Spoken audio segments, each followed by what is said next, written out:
Welcome to our series, the Bhagavad Gita for All. Namaskar. Chapter 14, Guṇa Traya Vibhāg Yog, or the Yog of the differentiation of the three modes. Sattvam rajas tama iti gunaf prakriti sambhavaha nibadnanti mahabaho dehe dehinamavyayam. We know from the previous chapters of the Bhagavad Gita that material nature is made up of three gunas or modes. The Sattva Gun, or the mode of goodness, the Rajas Gun, or the mode of passion, and the Tamas Gun, or the mode of ignorance. One's character is defined not just by one's nature, but also by the intellect and the mind. These three gunas and their combinations play an important role in defining your behavior, your reaction to things, and situations around you.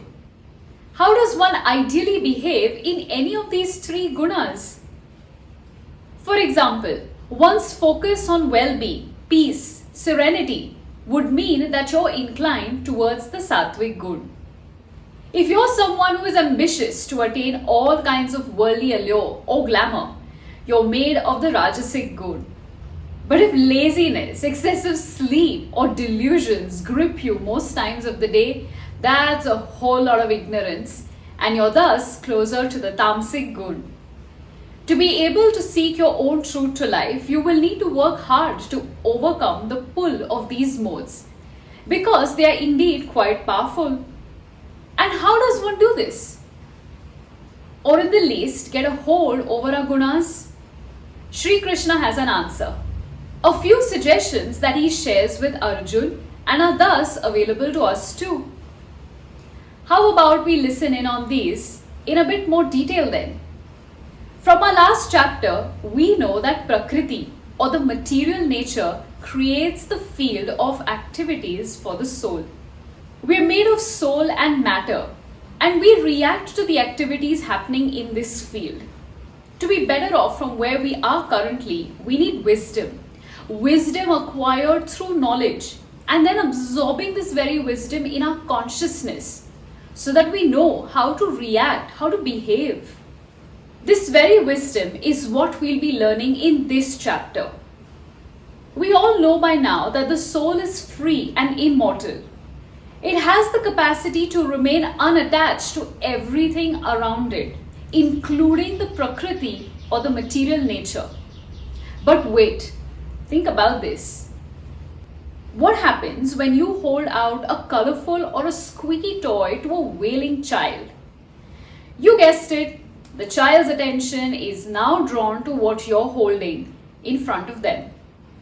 You could have been successful in controlling the stream of tears too. While humans aren't crying out loud, at least not most of the time, they are attracted to sights and sounds around them. Just think about it. Tourism is the biggest attraction there is. A good song and you're listening to it on loop. Great food and you're willing to overlook your diet-conscious self. And good-looking people, let's not even get there. To sum up, Prakriti has all of these attractions that lures the mind, the body, the awareness, the intellect, and the senses. You get pulled into the force, and before you know, you are tied to her. What happens then is that you begin to believe that everything that happens in nature unconsciously, like pleasure, pain, anger, desire, death, birth, etc., is all real. You begin to think that this is all happening to you. Your soul is thus bound to these three modes. These gunas no doubt bind you.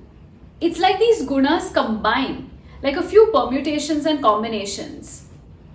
But hold on, you can change the mix to work to your advantage. It's like when you make coffee, brew it to your taste and you're set for a good day ahead. Dhanyavad.